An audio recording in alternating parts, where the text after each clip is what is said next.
The worst part about falling for a dangerous man is realizing too late that he was the safest thing in your life. The rain had finally stopped, but Manhattan still looked soaked in exhaustion. Streetlights reflected across wet pavement like shattered gold, while cold November wind pushed through the city hard enough to make my eyes water.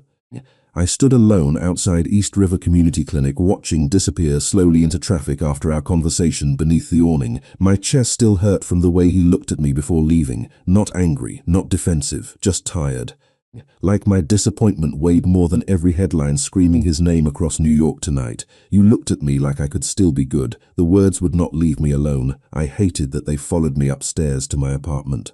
Hated that they echoed while I stood in my tiny kitchen staring blankly at instant ramen I no longer wanted. Hated that part of me still remembered the way Luca held Gabriel's hand in that clinic room, like losing the little boy would destroy him completely. Monsters were not supposed to look at children like that. My apartment radiator clanged violently around midnight before sputtering weak heat into the room. Outside my window, sirens echoed downtown while snow threatened the edges of the sky for the first time that winter. I should have been studying for pharmacology exams spread across my coffee table. Instead, I sat curled beneath a blanket replaying every moment with Luca over and over until my head hurt. The expensive coffee machine donated to the clinic, the groceries outside my apartment door, the black SUV waiting across the street after my late shifts. Quiet protection wrapped inside silence because he understood I would run if he pushed too hard. My phone buzzed suddenly against the couch cushion beside me. Unknown number. My pulse reacted instantly before my brain could stop it. I stared at the screen for 3 full seconds before answering softly. Silence. Then Gabriel's tiny voice came through the speaker. Sophia, every wall inside me cracked immediately. I closed my eyes hard. Hey, buddy. Luca said you were busy. The little boy sounded sleepy, small, careful, but I wanted to say good night. My throat tightened painfully. Somewhere in the background I could hear soft piano music and the distant hum of city traffic through large windows, the penthouse. You should be asleep, I whispered. I know. A pause. Are you mad at Luca? Children always sense the truth faster than adults. I swallowed hard while staring out at the glowing skyline beyond my apartment window. No, I admitted quietly. I'm just thinking. Gabriel went silent for a moment. Then very softly he asked, "Are you still coming to draw with me tomorrow?" The question hit harder than it should have, because suddenly I realized this was not only about Luca anymore. Somewhere between overnight shifts and coloring books and grape juice boxes in clinic waiting rooms, Gabriel had quietly become important to me too. Important enough that the thought of disappearing from his life made my chest ache. Sophia, I forced myself to breathe normally. Yeah, buddy, please don't stop talking to us. Us, not him, us. My eyes burned unexpectedly as I pressed my forehead against the cold apartment window. Across Manhattan, millions of strangers moved through glowing buildings carrying their own heartbreaks through the night, and somehow mine had started revolving around a little boy and the dangerous man trying so hard not to scare me away. I heard movement on the other end of the line before Luca's voice appeared low and careful in the background. Gabriel, bed, 5 more minutes, 2. I laughed quietly before I could stop myself, real laughter, soft and tired and impossible to hold back. Silence followed instantly on the line afterward, because Luca heard it too. That dangerous pause settled between us again, even through a phone call. Then his voice came closer, roughened by exhaustion and something else I refused to name. "You're laughing," he murmured softly. Heat rose immediately into my face, even though he could not see me. Gabriel's negotiating skills are aggressive. He learned from me. Another small silence, gentler this time. I could practically picture Luca standing barefoot somewhere in that dark penthouse overlooking Manhattan while Gabriel climbed all over expensive furniture, refusing bedtime. The image felt painfully domestic, dangerously normal. Sophia. The way he said my name lowered my heartbeat instead of raising it now. That realization terrified me. Yeah, I waited beside the freezing window while snow finally began falling outside in slow white pieces against the city lights. Luca stayed quiet long enough that I thought maybe he changed his mind. Then very softly, almost like something he should not have admitted out loud, said, "Thank you for answering the phone." The first snowfall of the year covered Manhattan 2 nights later. Tiny white flakes drifted past the clinic windows, while patients tracked slush across the lobby floor and complained about traffic like the city had personally betrayed them. I spent most of my shift pretending I was not checking the entrance every time the doors opened, which was ridiculous. Because after the phone call with Gabriel, I told myself things, boundaries, normality, but emotions were dangerous that way. The harder you tried controlling them, the louder they became in silence. "You are staring at the door again," Jenny whispered while restocking patient wristbands beside me. "I am literally working. You have checked outside 7 times in 10 minutes. I glared at her weakly before returning to the intake form spread across my desk. The clinic smelled like disinfectant, wet coats, and burnt coffee while old Christmas music played softly through ceiling speakers. Somewhere near pediatrics, a toddler cried dramatically because somebody took away a sticker. Real life, safe life. I kept reminding myself that was the world I belonged in. Not penthouses, not bodyguards. Not men with names whispered on the evening news. My phone buzzed near noon, one number. I already knew who it was before opening it. Gabriel wants to know if dinosaurs count as Christmas decorations. I stared at the screen long enough for my heartbeat to become annoying. Then another message appeared seconds later. He is currently trying to put a Santa hat on a plastic velociraptor. Against my will, I smiled. Jenny noticed instantly from across the desk and pointed at my face dramatically. There it is. There is what? The expression. What expression? The one that says emotionally unavailable rich men are ruining your life. I threw a pen cap at her while trying not to laugh. 20 minutes later, the clinic doors opened and cold air swept through the lobby, carrying snowflakes and the familiar scent of cedarwood. Every nerve in my body reacted before I even looked up. Lucas stood near the entrance wearing a charcoal overcoat dusted lightly with snow while Gabriel bounced beside him in a tiny navy scarf. The little boy spotted me instantly and grinned so hard it physically hurt my chest. Sophia! He rushed toward the desk carrying a shopping bag almost bigger than he was. Lucas tucked into his coat pockets, while those impossible green eyes settled on me with careful restraint. Not possessive, not demanding. Worse somehow, patient, like he was giving me space even when it clearly cost him something. You came, Gabriel announced proudly. I blinked. I work here. No, he shook his head seriously. I mean, after the phone call, my throat tightened unexpectedly. Luca glanced down at the child gently. Gabriel, what? It is true. The little boy climbed into the waiting room chair beside my desk before digging excitedly through the shopping bag. Look what we bought. Plastic dinosaurs wearing tiny Christmas sweaters appeared one by one across my paperwork. I laughed despite myself. That poor T-Rex looks emotionally exhausted. He is festive. Luca watched me quietly the entire time. I could feel it without looking directly at him, the warmth in his expression every time I smiled at Gabriel. The relief hidden beneath exhaustion because somehow I still answered their calls, still stayed.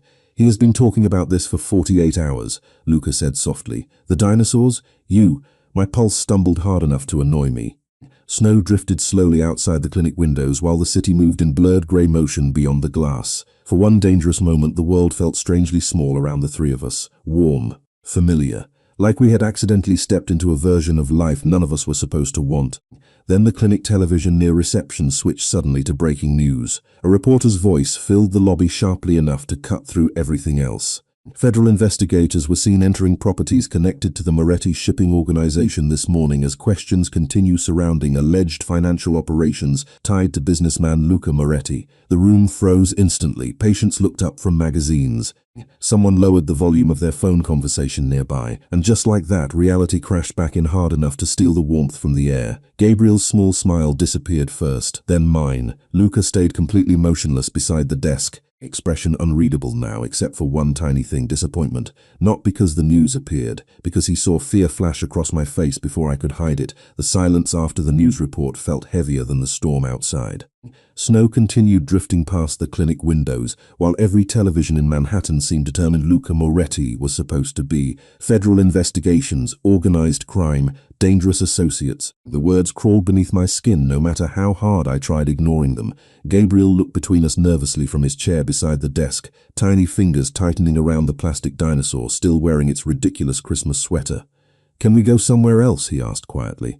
Luca's expression softened immediately when he looked down at the little boy. Of course, his voice stayed calm, controlled, but I noticed the way his jaw tightened briefly before he turned toward me again. There was no anger in his eyes. Somehow that made everything worse. Sophia. The way he said my name sounded careful now, like approaching injured glass. I should take him home. I nodded too quickly. That is probably a good idea. The words came out colder than I intended. Gabriel's face fell instantly. Guilt hit me so fast it physically hurt. Luca noticed both reactions at the same time because of course he did. He noticed everything. Hey. He crouched beside Gabriel carefully while adjusting the little boy's scarf. Say goodbye properly. Gabriel climbed down from the chair slowly before walking toward me holding the dinosaur against his chest. Did I do something wrong? My heart cracked open immediately. I dropped beside him without thinking. No, sweetheart. Never. Then why do you look sad? Children always ask the questions adults avoided. I brushed damp curls gently away from his forehead while searching for an answer that would not break both of us. Sometimes grown-ups get confused, I admitted softly. About what? I glanced up instinctively toward Luca standing a few feet away beneath the clinic lights, tall, silent, watching us like he already knew this moment mattered more than anything else in the room. About feelings, I whispered finally. Gabriel considered that very seriously for a second before wrapping his tiny arms around my neck without warning. I still like you anyway. My eyes burned immediately. Somewhere behind me, Jenny suddenly became very interested in organizing paperwork that did not need organizing. I hugged Gabriel carefully while breathing in the scent of winter air and grape juice, safe, warm, innocent. None of this should have touched him. That thought stayed with me even after Luca and Gabriel finally left the clinic 15 minutes later. I watched their black SUV disappear slowly while something hollow settled inside my chest. The rest of my shift dragged painfully. Patients complained about wait times. A college student fainted during a flu shot. Jenny burned microwave popcorn badly enough to trigger the smoke alarm near the break room. Normal chaos. Safe chaos.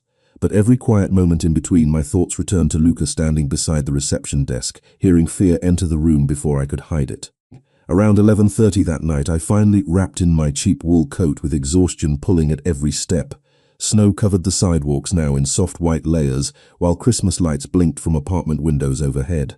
Manhattan looked almost gentle beneath snowfall, almost. I kept my head down against the cold while walking toward the subway entrance 2 blocks away. That was when I noticed the car, dark sedan, parked across the street with headlights off. Maybe it meant nothing. New York was full of parked cars. But something about it made my stomach tighten anyway. I walked faster and stayed still. Probably nothing. Definitely nothing. My heartbeat disagreed completely. Wind pushed snow across the sidewalk as I reached the subway stairs.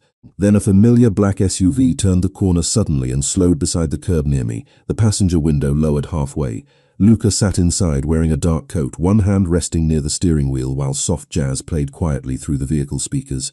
Snowflakes melted against the dark fabric of his shoulders. "Get in." I blinked at him through freezing air. "What?" "There is a car watching the clinic." Every ounce of warmth vanished from my body instantly. "How do you know?" Luca's green eyes shifted briefly toward the sedan across the street before returning to me. Colder now, sharper, because they have been there for 40 minutes. Snow drifted silently between us while subway brakes screamed somewhere underground nearby. My pulse started climbing hard enough to hurt. Luca stayed quiet for one dangerous second too long. Then, very carefully, he answered, "That is exactly why you are getting into this car." For one frozen second, all I could hear was snow hitting the windshield. Manhattan traffic moved slowly around us in blurred white reflections while the dark sedan remained parked across the street like something waiting patiently in the cold. My pulse hammered painfully against my ribs. "Luca." My voice came out quieter than I intended. "Who are they?" He unlocked the passenger door without taking his eyes off the mirror. "Sophia." That calm, dangerous tone returned instantly. "Get inside first." Every survival instinct inside me screamed that this was insane. Getting into a powerful stranger's SUV in the middle of the night while men possibly watched from another car sounded exactly like the beginning of every terrible decision women warned each other about. But then I looked back toward the sedan. One of the windows shifted slightly. Fear crawled cold beneath my skin. Before I could think myself out of it, I opened the passenger door and climbed inside. Warm air wrapped around me, immediately carrying the familiar scent of cedarwood, leather, and expensive coffee. The interior lights glowed softly against dark wood panels while jazz music played low through hidden speakers. Luca pulled away from the curb smoothly the second my door closed. No wasted movement, no hesitation, like he had already planned 3 exits before stopping beside me at all. Snow streaked across the windshield while Manhattan blurred outside in silver and white. "You are not going to tell me that was coincidence, are you?" I asked quietly. Luca kept both hands steady on the wheel. "No." The honesty made my stomach tighten harder. "Then tell me what is happening." Silence stretched inside the SUV for several long seconds except for the soft rhythm of windshield wipers and distant sirens somewhere downtown. Luca finally exhaled slowly. "People have been asking questions about you." Every nerve in my body went still. "Why would anyone ask about me?" "Because you are connected to me." "I am not connected to you." The answer came too quickly. Luca glanced at me briefly before looking back toward the road. "You are sitting in my car at midnight, after my son called you crying because he thought you disappeared from his life." My throat tightened instantly. That is different. Not to men looking for weakener now, coating taxis and sidewalks in pale white, while Christmas lights reflected softly across wet streets. The city suddenly looked colder than before, smaller somehow. "What kind of people are we talking about?" I whispered. "The kind I do not want near you." Fear slid carefully through me then, real fear. Not because Luca sounded threatening, because he sounded protective, and somehow that meant the danger itself was real. I wrapped my coat tighter around myself while Stair knew your world was dangerous. No. His voice lowered. You knew headlines. There is a difference. I stayed quiet after that, because deep down, part of me understood exactly what he meant. Headlines turned men into monsters or heroes depending on ratings. Real life was messier. Real life was Luca kneeling beside Gabriel tying tiny sneakers before school. Real life was him waiting outside the clinic every night without asking for thanks.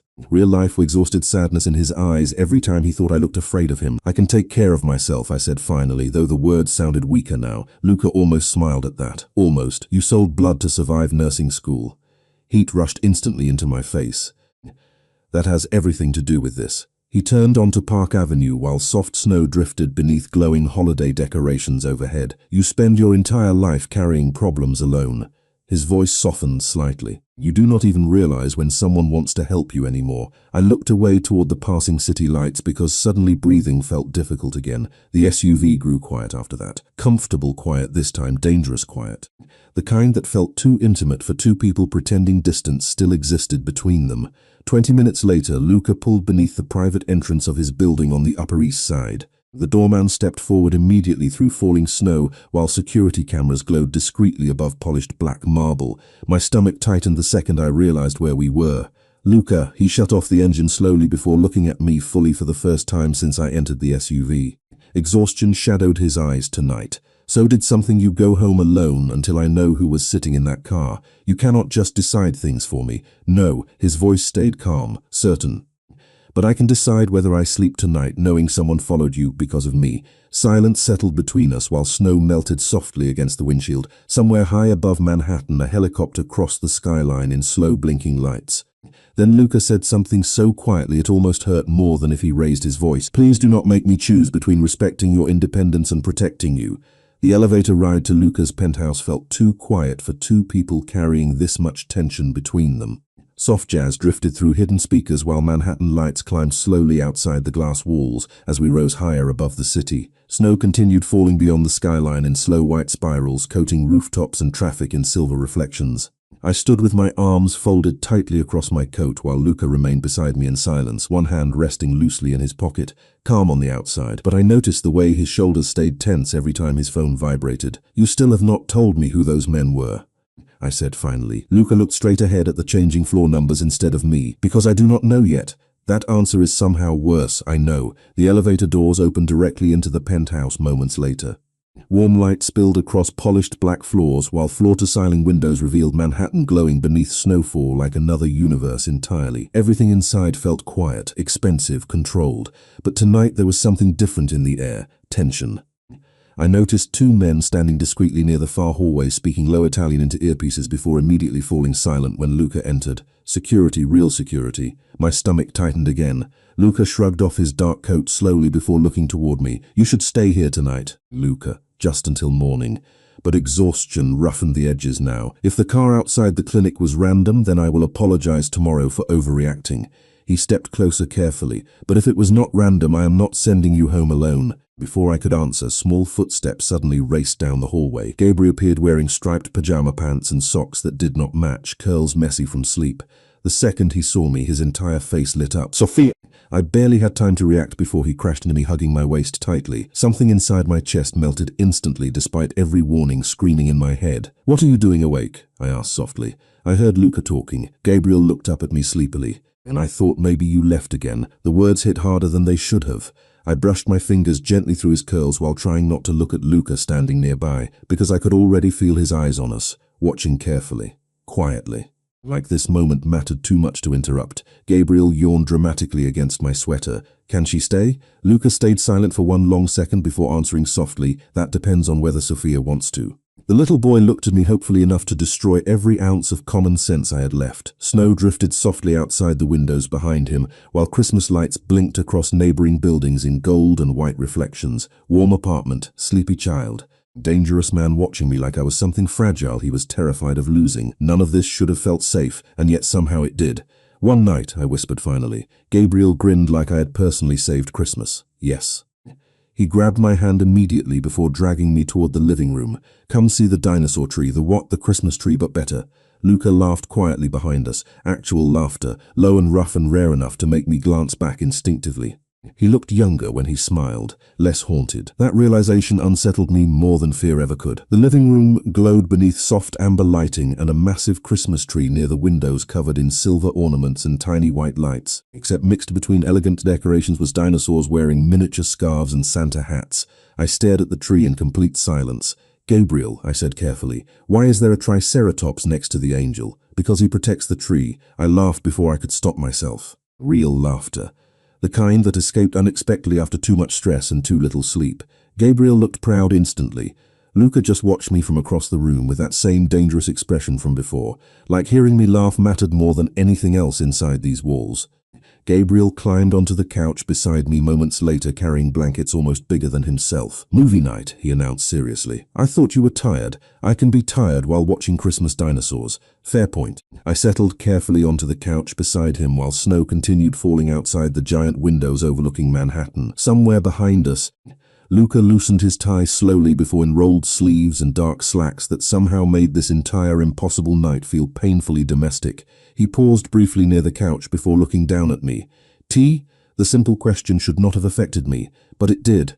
Because nobody had ever looked at me the way Luca Moretti did while asking ordinary things, like every small comfort mattered, like I mattered, and that frightened me far more than the men in the car ever could. By 1:30 in the morning, the entire penthouse had gone quiet, except for the soft sound of snowfall against the windows and the low dialogue of a Christmas movie nobody was actually watching anymore. Gabriel had fallen asleep halfway through the film, curled against my side beneath a blanket covered in cartoon dinosaurs. One tiny hand still rested loosely against my sweater, like he wanted to make sure I had not disappeared while he slept. The sight hurt my chest in ways I could not explain.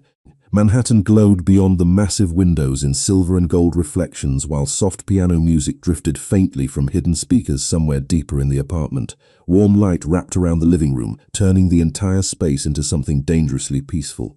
I shifted carefully on the couch, trying not to wake Gabriel when Luca returned from the kitchen carrying 2 mugs of tea. He paused the second he saw the little boy asleep against me. Something in his expression changed instantly, softer, quieter. Like he had accidentally walked into a moment he did not trust himself to touch.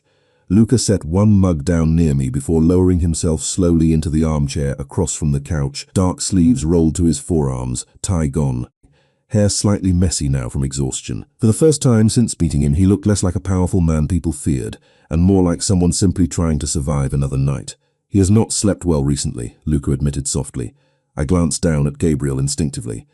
"Nightmares?" Luca nodded once. "Ever since he got sick." Silence settled gently between us after that. Comfortable silence this time, dangerous silence, the kind that made me forget I was supposed to keep emotional distance from him. I wrapped both hands around the warm tea mug while studying the Christmas lights reflecting across the windows. "You love him very much." Luca looked toward Gabriel with an expression so raw it almost made me look away. "He is the best thing that ever happened to me." The answer came without hesitation. Like breathing, the question lingered quietly between us. Luca leaned back slowly in the chair, one hand resting against his jaw while snow continued drifting outside behind him. "No," he said finally, "not biologically." Something inside me tightened unexpectedly. "But you are raising him." "I promised his mother I would." His voice lowered slightly. "And I do not break promises to people I love." The word love settled heavily in the room. Honest, unprotected. I stared down into my tea because suddenly eye contact felt dangerous. "What happened to her?" Luca stayed quiet long enough that I almost apologized for asking. Then very softly, he answered, "Cancer." My chest ached instantly. "I am sorry." He nodded once without looking away from Gabriel. "She was my cousin." A pause. The little boy shifted slightly against me in his sleep, tiny fingers curling tighter into the blanket. I brushed my hand gently through his curls before I could stop myself. Luca noticed immediately. Of course he did. He noticed everything. "He trusts you," Luca said quietly. "Children usually do not." "That is not true. It is with him." His eyes lifted slowly toward mine. He has spent most of his life surrounded by security guards and adults who speak carefully around him. There was bitterness hidden beneath the calmness now. "People either fear me or want something from me. He notices that." I looked down at Gabriel sleeping peacefully beside me. He should not have to. Luca's jaw tightened faintly before relaxing again. "I know." The honesty in those 2 words nearly destroyed me. Not the dangerous man from the headlines, not the powerful figure whispered about on television, just someone exhausted by protecting the only family he had left. "Why me?" I asked quietly before I could stop myself. Luca looked genuinely confused for half a second. What, out of all the people in New York, why did you keep coming back to me? The room grew still around us, snow falling, city lights flickering, Gabriel breathing softly against my shoulder. Luca stared at me, for soon it became difficult to breathe normally. Because you never looked at Gabriel like he belonged to my world. His voice roughened slightly. You looked at him like he was just a little boy who needed kindness. Heat rose slowly into my chest. Dangerous heat. Luca leaned forward slightly in the chair, elbows resting against his knees now, closer, more real. And because every time you walked into a room, he admitted quietly, it felt less empty after. My heartbeat stumbled painfully hard. I should have looked away. Should have remembered every reason this could ruin me. Instead, I stayed frozen there beneath Christmas lights and snowfall, while Luca Moretti looked at me like I was something gentle enough to save him from himself. I woke up just before sunrise to the somewhere beyond the living room. For one disoriented second, I forgot where I was. Warm blanket, soft leather couch, snowlight reflecting silver across floor-to-ceiling windows overlooking Manhattan.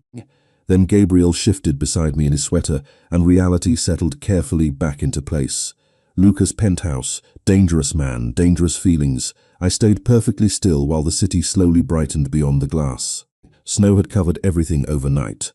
Traffic lights blinking red beneath white frost, Manhattan looked strangely peaceful before the chaos of morning fully woke it up. Gabriel slept deeply against my side. Curls falling across his dinosaur remained trapped beneath the blanket near his feet. My chest tightened unexpectedly. Nobody had ever trusted me this completely before. Not with their child, not with their home, not with the quiet, vulnerable pieces of themselves they hid from the rest of the world. I heard soft footsteps approaching from the kitchen before Luca appeared wearing black sweatpants and a dark, long-sleeve shirt with the sleeves pushed to his forearms, casual, human. The sight unsettled me more than expensive suits ever did. He slowed immediately after noticing I was awake. Morning. His voice came out rough from lack of sleep. I glanced toward the skyline behind him. What time is it? 6:15. Why are you awake? One corner of his mouth lifted faintly. I was about to ask you the same thing, carrying 2 coffee mugs before setting one carefully on the table beside me. You barely slept. I wrapped both hands around the warm mug automatically. I am not used to penthouses and emotional crises. A low laugh escaped him before he could stop it. Soft, real. God, that sound was dangerous. Luca settled into the armchair across from the couch while morning light slowly touched the edges of the room in pale gold. I checked the security reports, he said. After a moment, my stomach expression darkened slightly. The sedan belonged to a private investigator. A private investigator someone has been paying to follow people connected to me. Cold unease slid carefully through my chest. Luca nodded once, including you. I looked down into the coffee while my pulse quietly accelerated again. This is exactly why I should stay away from you. The words hung heavily between us. Luca stayed silent for several seconds before answering softly. Do you want to? I opened my mouth immediately, then stopped because the terrifying part was no longer the danger surrounding him. It was how badly I wanted to stay anyway. Morning sunlight continued spreading slowly across the penthouse, whilst I snowdrifted against the windows in soft white pieces. Somewhere below us, New York finally began waking up. Car horns, distant sirens, life continuing like always. Luca leaned forward slightly in the chair, forearms resting against his knees now. Closer, more careful. Sophia, the way he said my name made my heart beat slow instead of race now. That realization frightened me deeply. You are not responsible for my world, but your world is starting to affect mine. I know. His jaw tightened briefly, and honesty in his voice made my chest ache unexpectedly. Luca looked exhausted this morning, not physically, emotionally. Like every protective instinct inside him was fighting against the fact that I had become involved at all. You could stop seeing me, I whispered. That would solve the problem. Luca stared at me for so long I forgot how to breathe normally. No, he said quietly. Simple answer. Absolute answer. The words settled heavily between us while snowlight reflected across the room in pale silver. I looked away first toward Gabriel sleeping peacefully beside me. You should not say things like that. Why? His voice lowered slightly. Because you might believe me. Heat rushed instantly into my face. Before I could answer, Gabriel stirred awake with a sleepy groan before blinking up at both of us from beneath the blanket. His curls were completely destroyed from sleep, and somehow it made him look even smaller. Why are you both staring at each other weirdly? I nearly choked on my coffee while briefly like he was fighting laughter. Gabriel pushed himself upright between us while rubbing his eyes. Did I miss breakfast? No, Luca answered smoothly, but apparently you interrupted an interrogation. Gabriel looked thrilled immediately. Are there criminals? Luca glanced toward me with something dangerously close to warmth in his expression before answering softly, only me. The little boy giggled while climbing into Luca's lap without hesitation, and for one impossible moment, watching them together beneath snowfall and morning light, I forgot every reason this could destroy me. 3 days later, I realized Luca Moretti had quietly become part of my routine. It happened slowly enough that I did not notice at first. Morning coffee appearing beside me during overnight shifts because somehow the clinic security guard always accidentally received extra deliveries, black SUVs waiting outside after midnight classes whenever snowstorms hit Manhattan. Gabriel report calling me every emergency that apparently required my professional opinion. None of it felt controlling. That was the dangerous part. It felt caring. And I had spent so much of my life surviving alone that kindness still caught me off guard. Friday evening arrived wrapped in freezing rain and glowing Christmas lights stretched across Lexington Avenue. The clinic was unusually quiet for once. Soft holiday music played near reception while nurses traded cookie tins and complained about family travel plans. Jenny suddenly appeared beside my desk holding her phone dramatically. I need you to tell me immediately if this man is secretly ruining your life in a romantic way. Before I could stop her, she shoved the screen toward me. My stomach dropped instantly. A blurry photo of Lucas stepping out of a courthouse, discussing investigations tied to his business empire. Even through grainy photographs, he looked intimidating. Expensive coat, sharp jawline, eyes cold enough to silence rooms. Nothing like the man who argued with Gabriel about dinosaur ornaments at 2 in the morning. Jenny, my voice came out tighter than intended. What? She blinked innocently. I am just saying if a dangerous billionaire looked at me the way this man looks at cameras. You already lost common sense years ago, she grinned. So that is not a denial. Before I could answer, the clinic doors opened behind us and cold air rushed through the lobby carrying rain and winter wind. Every instinct in my body reacted before stood near the entrance, shaking rainwater from his dark coat while Gabriel bounced excitedly beside him, wearing tiny rain boots shaped like dinosaurs. The little boy spotted me instantly. Sophia? Patients actually looked up from magazines because nobody could ignore that much joy in one voice. Gabriel sprinted across the lobby and nearly crashed into my desk. I laughed while steadying him gently. You are supposed to walk indoors. Luca walks fast. That is because Luca is emotionally exhausted. The little boy gasped dramatically before turning toward the entrance. She called you exhausted. Luca approached us slowly, one eyebrow lifting slightly while rain still darkened the edges of his coat. Did she? And old. I did not say old. You implied at Gabriel in disbelief while Luca lowered his head, briefly laughing under his breath. God, that sound again. Warm, real, dangerous. You two are teaming up against me now, I asked. Gabriel climbed into the chair beside my desk proudly. The entire room inside me went still. Luca froze too, only for half a second, but I noticed. Of course I noticed. Gabriel seemed completely unaware of the emotional grenade he had just thrown into the middle of the clinic. He simply continued removing crayons from his backpack while humming Christmas songs badly off-key. My heartbeat became uneven instantly. Family. The word echoed painfully through me while rain streaked softly down clinic windows behind Luca. He looked at me carefully now, not forcing rescuing the moment, just watching to see whether I would run from it. Gabriel, I said gently after managing to breathe again. That is a very big word. The little boy frowned like I had said something confusing. Why? Because family meant permanence, safety, belonging. Things I had stopped expecting a long time ago. Luca stepped closer slowly, beneath soft fluorescent lights, close enough that I could smell rain and cedarwood again. We are not pressuring you, he said quietly. I know. Gay voice came out softer than intended, while Christmas music drifted faintly through the lobby speakers. Ordinary moment, impossible moment. Luca rested one hand lightly against the edge of my desk before speaking again, lower this time. But for what it is worth, he admitted carefully, he is not the only one who feels that way. My pulse stumbled hard enough to hurt.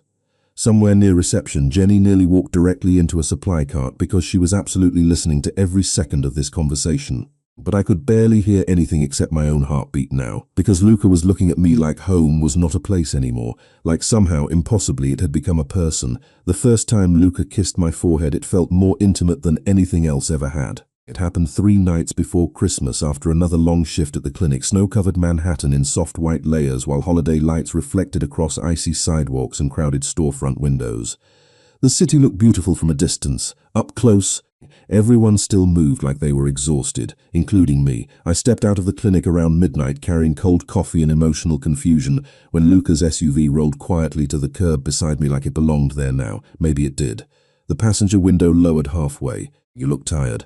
I laughed softly while climbing inside. That is because I am alive. Warm air wrapped around me, instantly carrying cedarwood and coffee again. Familiar now. Dangerous because it felt familiar. Luca glanced toward me briefly before pulling back into traffic. Long shift? 3 flu cases. 1 broken wrist. A toddler who swallowed glitter. No one should ask. His mouth twitched slightly like he was fighting a smile. Outside the windows, Manhattan glowed beneath, drifted faintly from storefront speakers every few blocks. It felt strangely peaceful inside the SUV, safe, which still made absolutely no sense considering who Luca was supposed to be. Gabriel fell asleep waiting for you.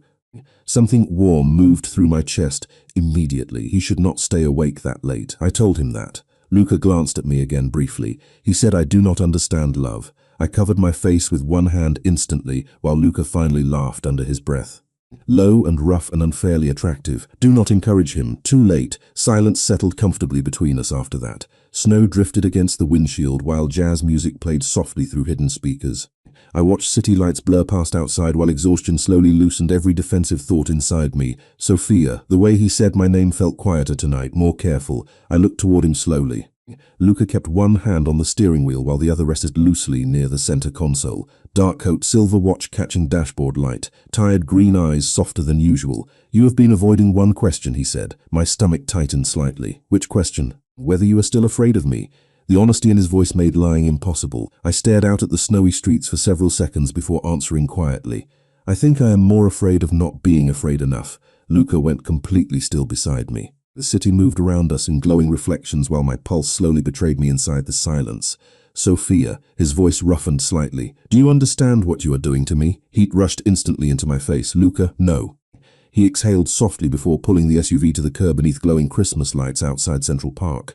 Snow continued falling around us in soft white pieces while taxis passed slowly through the midnight streets. "You walk into my life and start wanting things I stopped believing I deserved." Every heartbeat inside me became uneven. Luca turned toward me fully now, expression open in a way that felt almost dangerous. Not because he looked threatening, because he looked honest. "You make Gabriel laugh again. You make this sit feel less empty." My chest physically hurt listening to him. Nobody had ever spoken to me like I mattered this much before. "You should not say things like that to me." "Why?" Snowlight reflected softly across his face while the entire city seemed to disappear around the inside of the SUV. "Because you might leave?" I could not answer, because that was exactly the problem.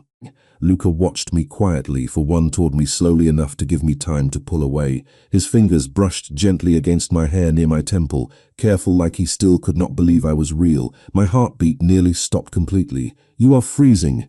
I should have moved. Should have remembered headlines and investigations and dangerous men who ruined lives. Instead, I stayed perfectly still while Luca leaned closer, not rushing, not demanding, just giving me every chance to say no. Then he pressed the softest kiss against my forehead, one simple touch, warm, gentle, reverent almost. My eyes closed instantly because shattered every remaining wall inside me harder than passion ever could. Luca stayed close for one dangerous second afterward, forehead resting lightly against mine while snow drifted silently outside the windows. "I would never hurt you," he whispered. The terrifying part was that I believed him completely. Then my phone rang loudly inside the quiet car. Both of us startled slightly. Coat pocket. Jetty's name flashed across the screen. I answered quickly, trying to steady my breathing. "Hello?" Her voice came through immediately sharp with panic. "Sophia, where are you?" Every nerve inside me tightened. "With Luca." "Why?" Silence. Then quietly, "Someone came to the clinic asking for you tonight." The warmth inside the SUV disappeared instantly. The drive to the clinic felt completely different after Jenny's phone call. The warmth inside Luca's SUV disappeared beneath a silence thick enough to feel physical, while snow continued falling across Manhattan outside the windows. My pulse had not slowed once since hearing the words, "Someone came asking for you." Luca drove with one hand tight against the steering wheel, green eyes colder now than I had ever seen them, focused, dangerous in the quietest possible way. "What exactly did Jenny say?" he asked finally. "Just that a man came into the clinic asking questions about me. Description?" She sounded nervous. I did not ask enough. Frustration flickered briefly across Luca's expression before disappearing beneath control again. "Sophia," his voice lowered carefully, "if anyone asks about you again, you call me immediately." "Luca, this is insane." "No." He turned onto Lexington Avenue beneath blinking Christmas lights. The certainty in his voice made my chest tighten painfully. Outside, pedestrians hurried through the snow, carrying shopping bags and umbrellas while taxis splashed slush across crowded sidewalks. Normal city life continued around us, while mine quietly unraveled inside this vehicle. His jaw tightened slightly, and I should have acted sooner. I stared at him across the dim glow of dashboard lights. What does that mean? Luca stayed silent for a moment too long, then very calmly underestimated how quickly people would notice you matter to me. My heartbeat stumbled painfully hard. Luca pulled into the clinic parking lot moments later where fresh snow coated the pavement in untouched white. Before I could open the door, he reached across the center console, gently stopping me with one hand around my wrist. Warm fingers, careful pressure, not controlling, protective. Listen to me. His voice dropped low enough that every nerve inside me reacted instantly. You do not walk home alone anymore. You do not take the subway by yourself after dark. And if anything feels wrong, even slightly wrong, you call me. Luca, Sophia. The way he said my name silenced me immediately. His eyes searched mine with an intensity that made breathing difficult. Please, not command. Pleading, that frightened me more than anger ever could, because powerful men were not supposed to sound afraid. I swallowed hard before nodding once. Relief crossed his face so briefly I almost missed it. Then he released my wrist slowly, like letting go cost him effort. Good. I stepped out into freezing air moments later while snowflakes melted against my coat and clinic lights glowed softly through the storm. Luca remained parked at the curb, watching. I felt his eyes on me the entire way. Jenny was waiting near reception the second I walked inside. Okay, she grabbed my arm dramatically. You need to tell me immediately why. In a grey coat showed up asking questions about you like he was auditioning for a crime documentary. Jenny, no, seriously, this man looked like he knew where bodies were hidden emotionally. I nearly laughed despite my panic.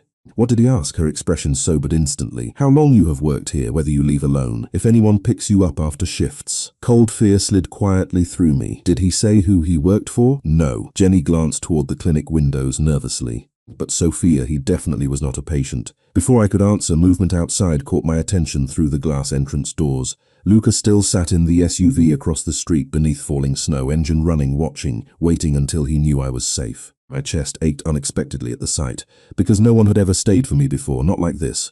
Jenny followed my gaze toward the SUV and went completely silent for the first time in her life. Oh, she whispered softly, that man is in love with you. Heat rushed instantly into my face. Do not be ridiculous, Sophia. She looked genuinely emotional now. He has been parked outside for 20 minutes in a snowstorm. I turned back toward the window instinctively. Luca remained there beneath glowing streetlights and drifting snow like some exhausted guardian refusing to leave until morning. The terrifying part was realizing Jenny was probably right, and the even more terrifying part was understanding exactly when it happened to me too. Because somewhere between dinosaur ornaments and forehead kisses beneath Christmas lights, Luca Moretti had quietly become the safest place in my life. My phone buzzed softly inside my coat pocket seconds later. One message from Luca. Tell me when you get upstairs. I stared at the words while snow continued falling beyond the clinic windows, and my heart slowly betrayed every last defense I had left. By the week before Christmas, Luca's protection had quietly become impossible to ignore. Black SUVs appeared outside the clinic every night without explanation. A different driver waited outside my apartment building each evening pretending to read newspapers that never changed pages. Even the owner of the corner deli downstairs suddenly started walking me to the door after dark while nervously glancing up and down the street. The terrifying part was how quickly all of it began feeling normal. I stood near the clinic pharmacy one snowy evening organizing medication trays when Jenny appeared beside me holding 2 coffees and an expression full of concern. You have not slept properly in days. That is because my life accidentally became a Mafia romance novel, she nodded thoughtfully.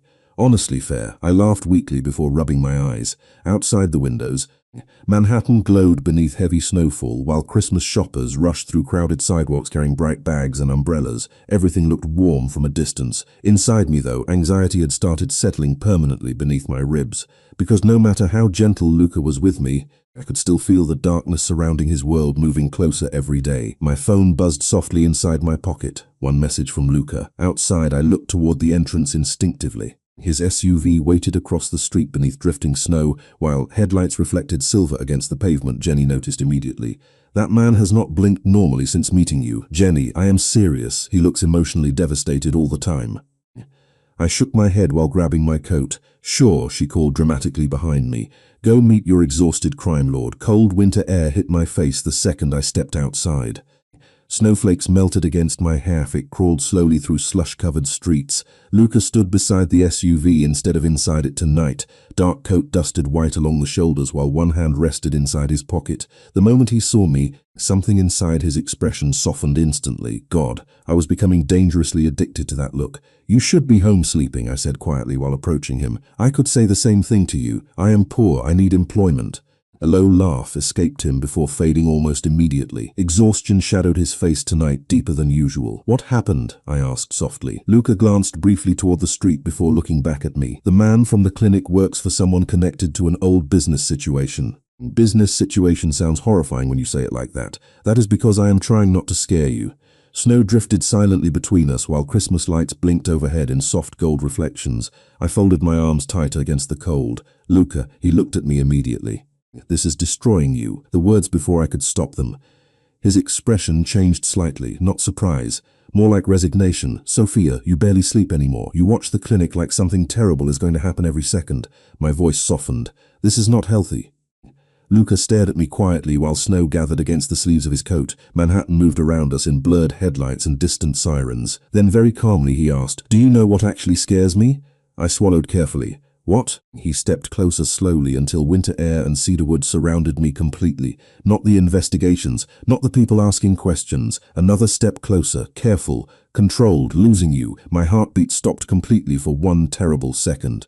Luca looked exhausted standing there beneath snowfall and city lights, not dangerous, not powerful, just honest in a way that shattered me completely. "You became my weakness so quietly I did not even notice it happening," he admitted softly. "One day you were just the nurse who saved Gabriel." His eyes searched mine painfully. "Then suddenly you became the first thing I think about every morning." Heat burned behind my eyes instantly. Nobody had ever spoken to me like this before, not with this much truth, not with this much fear underneath it. "Luca," my voice barely worked anymore. "You deserve peace," I whispered. Something almost sad crossed his face then. "The problem is that peace started looking exactly like you." Snow continued falling softly around us, while the city disappeared into silence beyond the two of us. Luca reached up, carefully brushing melted snow from my hair with gloved fingers so gentle it hurt. "I spent most of my life believing love made people weak," he admitted quietly. "Then I met Gabriel," a pause, "and then I met you." My chest physically ached. Because standing there beneath Christmas lights and snowfall, I realized something terrifyingly simple. Luca Moretti was no longer fighting to protect his empire. He was fighting to protect us. And somehow, impossibly, I had become part of the thing he loved most in the world. Christmas Eve arrived wrapped in snowfall and soft gold lights across Manhattan. Every storefront window glowed warm against the winter dark while music drifted through crowded sidewalks filled with strangers carrying gifts and rushing toward people they loved. For the first time in years, I found myself wishing the night would slow down instead of end. Luca's penthouse looked different tonight, softer somehow. The giant windows reflected silver snow outside while the Christmas tree near the fireplace glowed beneath white lights and ridiculous dinosaur ornaments Gabriel insisted were historically festive. The apartment no longer felt intimidating to me. It felt lived in, warm, dangerous for entirely different reasons now. "Sophia." Gabriel sprinted across the living room wearing matching dinosaur pajamas and nearly crashed into my legs. "Luca burned the cookies again." "I did not burn them." Luca called from the kitchen calmly. "They are aggressively caramelized." I laughed before I could stop dramatically. "See, even she thinks you are like Ely." Warmth spread quietly through my chest at the sound of our voices blending together so naturally inside this home. Home, the word still scared me every time it crossed my mind. I followed Gabriel into the kitchen where cinnamon and sugar filled the air while soft jazz played through hidden speakers.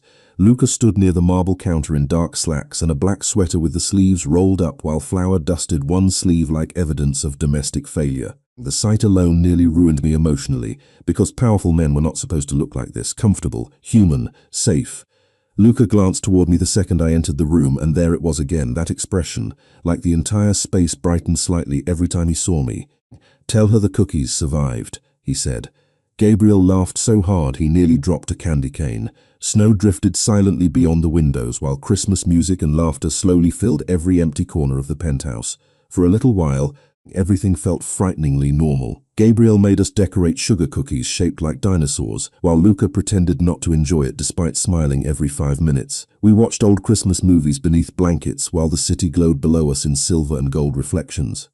At one point, Gabriel fell asleep between us on the couch, holding half-eaten cookies against his chest while animated snow continued falling softly across the television screen. I looked down at him sleeping peacefully, and something inside me cracked quietly open. This was the problem. Not fear, not danger, love. Luca and Gabriel had stopped feeling temporary to me. They started feeling essential. My chest tightened painfully at the realization. Luca noticed immediately. He always did.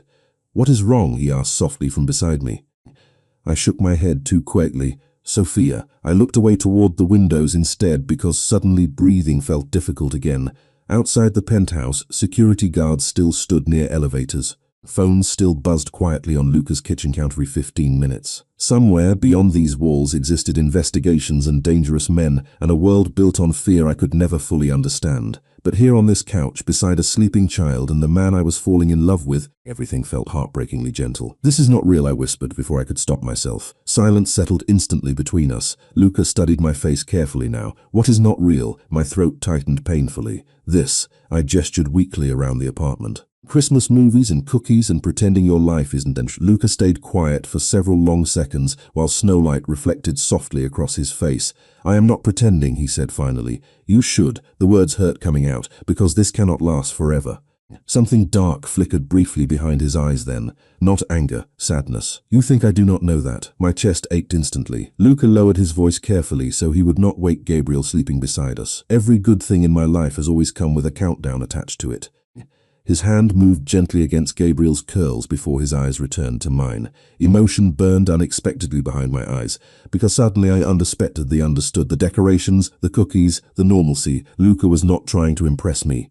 He was trying to give Gabriel one perfect memory untouched by fear, and somehow, impossibly, he wanted me inside that memory. Too, my heart broke quietly right there on the couch.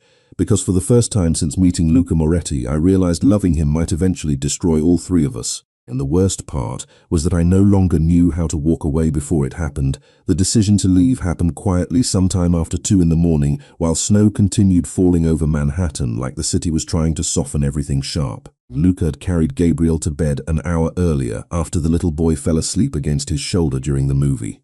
I watched from the couch while Luca pulled the blanket carefully around him and brushed curls away from his forehead with a gentleness that still undid something inside me every single time. Then he kissed Gabriel's temples softly before turning off the bedroom light.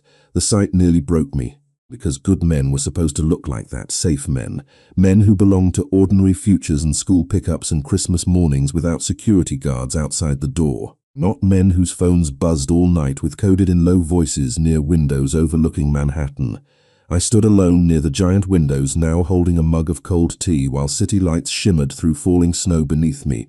Somewhere below this penthouse, millions of strangers celebrated Christmas Eve surrounded by people they loved. And somehow, impossibly, I had become one of those people too. That was exactly the problem. I heard Luca's footsteps approach quietly behind me. "You are thinking too loudly again."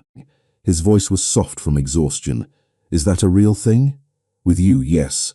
Warmth moved closer until I could feel him standing beside me near the windows. Snowlight reflected across the glass while silence settled carefully between us. Comfortable silence, dangerous silence, the kind that made leaving feel impossible.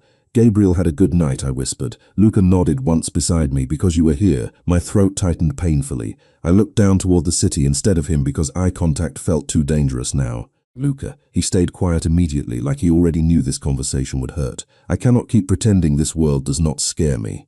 Snow drifted slowly beyond the windows, while somewhere far below sirens echoed faintly through the streets. Luca's reflection in the glass looked exhausted beside mine, carrying too much. "I know," he answered quietly, "and every day you stay here it gets more dangerous for you." The honesty shattered me because he did not even try denying it anymore. I finally turned toward him then. Dark sweater, tired eyes, looking at me like he already knew he was about to lose something important. "Gabriel deserves a normal life." My voice almost broke. "He deserves mornings where nobody follows him, Christmases without bodyguards outside the elevator." Luca closed his eyes briefly like the words physically fear. "And you deserve peace too." Emotion burned behind my ribs, now impossible to stop. "But loving me is turning you into someone constantly afraid." Luca stepped closer immediately. "No," his voice lowered. "Loving you is the only thing that has felt peaceful in years." Tears blurred my vision instantly. God, that was the problem. I loved them too much now, enough to destroy myself if I stayed, enough to leave before their world swallowed all three of us whole. Luca reached toward me slowly. fingers brushing carefully against my cheek like he still could not believe I was real. "Whatever you are thinking right now," he whispered, "do not disappear from us."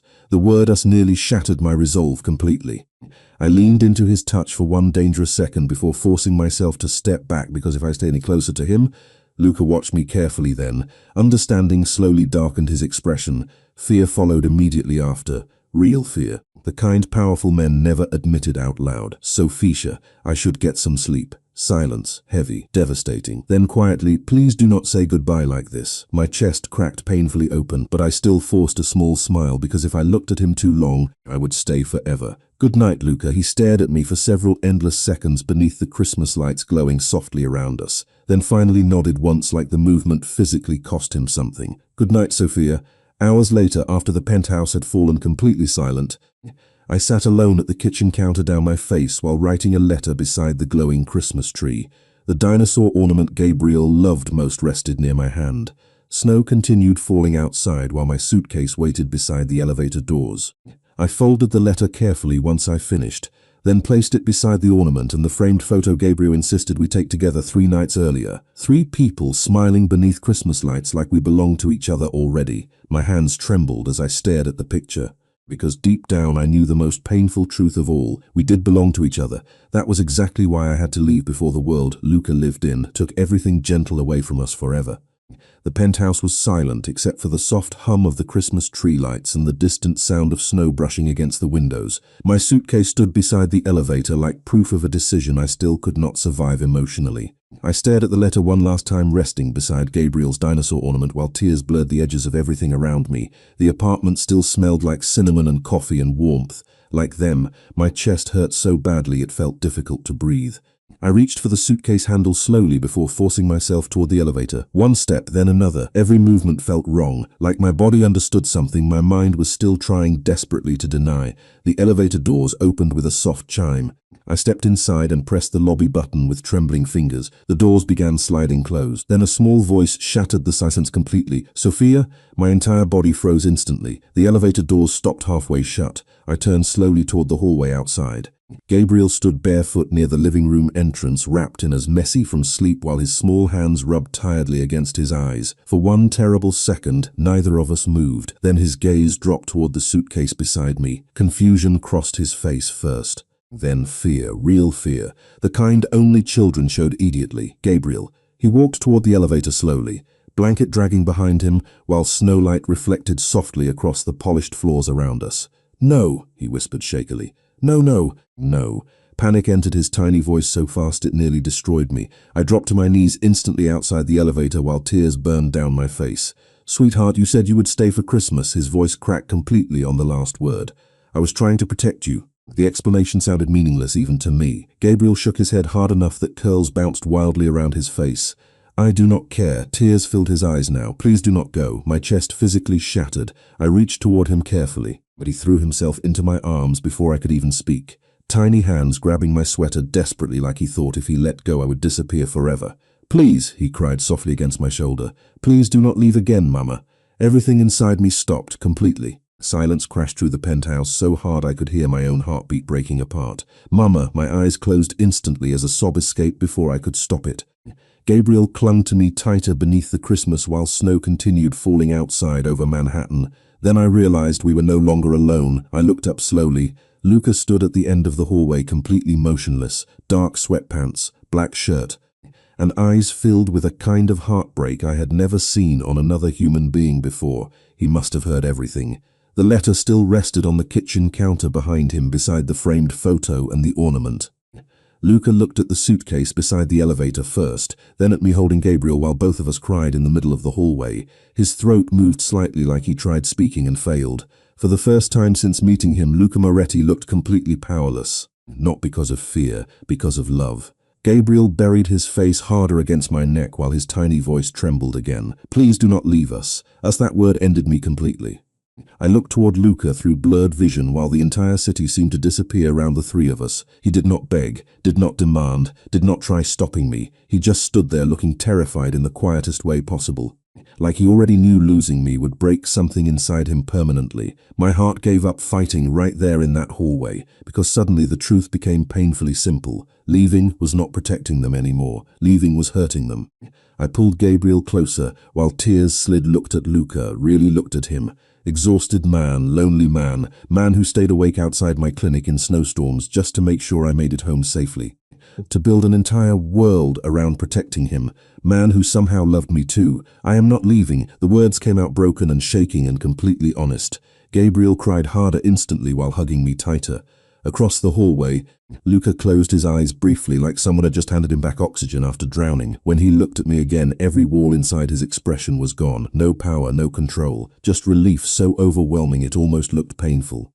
Snow continued falling softly beyond the windows while Christmas lights glowed around us in warm gold reflections, and somewhere in the middle of all that silence and heartbreak and impossible love, I realized something life-changing. Home was never a place. It was the people who asked you to after that. Snowlight spilled across the penthouse windows in pale silver while Manhattan slowly woke beneath layers of fresh white snow. I had not slept much. Every time I closed my eyes, I heard Gabriel's tiny voice again. The words still lived inside my chest like something fragile and overwhelming all at once. I stood barefoot near the kitchen counter, wrapped in one of Luca's oversized sweaters, while coffee brewed softly nearby. The penthouse felt different now, not tense, not uncertain, just still in the strange, peaceful way stores after finally breaking apart. I heard footsteps behind me before warm hands settled gently around my waist. My heartbeat reacted instantly even before Luca rested his forehead softly against my shoulder. No words at first, just warmth, breathing, quiet relief. "You stayed," he murmured softly. Emotion tightened painfully in my chest. I almost did not. Luca's arms tightened slightly around me like the memory physically hurt him. Morning light touched the edges of his reflection beside mine in the windows. Tired eyes, a man who looked like he had not truly rested in years finally allowing himself to breathe. "Do not do that to me again," he whispered. The honesty nearly broke me. I turned slowly inside his arms until I could look at him properly. Up close? Exhaustion shadowed every sharp line of his face. But beneath it now was something gentler too, hope. "I thought leaving would protect you." Luca stared at me quietly for several seconds before brushing his thumb softly beneath my eye. "Sophia," his voice lowered. "You are not the thing destroying my life." My throat tightened immediately. "Then what is?" A sad smile touched his mouth briefly. "Ever before meeting you, silence settled carefully between us while snow drifted beyond the glass behind him. Somewhere deeper inside the penthouse, I heard tiny footsteps approaching at full speed seconds before Gabriel appeared wearing dinosaur pajamas and carrying a stuffed triceratops missing one eye. The little boy stopped dramatically in the middle of the kitchen after spotting us together.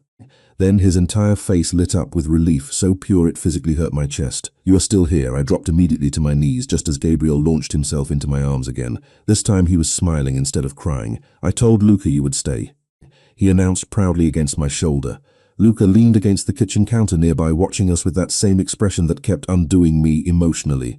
Like seeing us together healed something inside him he thought was permanently broken. "You were very confident for someone who threatened to hide her suitcase into the Hudson River," Luca said calmly. Gabriel gasped. "That was private." I laughed softly while brushing curls away from his forehead. "You were going to throw my suitcase into a river? Only emotionally." The seriousness in his tiny voice made Luca laugh under his breath while morning sunlight slowly filled the kitchen around us. Warmth spread quietly through my chest listening to them. This ridiculous, impossible little family that somehow existed despite every reason it should not. Gabriel climbed onto one of the kitchen stools while Luca handed him hot chocolate already prepared exactly the way he liked it. Tiny marshmallows, extra cinnamon. The normalness of it all nearly shattered me emotionally again, because somewhere along the way, these moments stopped feeling temporary. "Sophia," Gabriel looked at me carefully over the rim of his mug. "Are you staying forever now?" The question silenced the room instantly. I looked toward Luca instinctively. He did not answer for me, did not pressure me. He just watched quietly with something vulnerable hidden behind his eyes. Hope definitely, so I swallowed carefully before walking toward Gabriel and smoothing one hand gently through his curls. "I am staying today," I answered softly. "And tomorrow?" My chest tightened. Gabriel grinned instantly like that answer alone fixed the entire universe. Luca looked away briefly toward the windows, but not before I caught the relief crossing his face. Real relief. The kind people felt after surviving something terrifying. Snow continued falling softly over Manhattan while Christmas lights still glowed faintly across nearby buildings in the pale morning light. And standing there inside Luca's kitchen beside the little boy who accidentally called me Mama and the man who looked at me like I had become his entire world, I realized something terrifyingly simple. I no longer wanted a life that did not include them.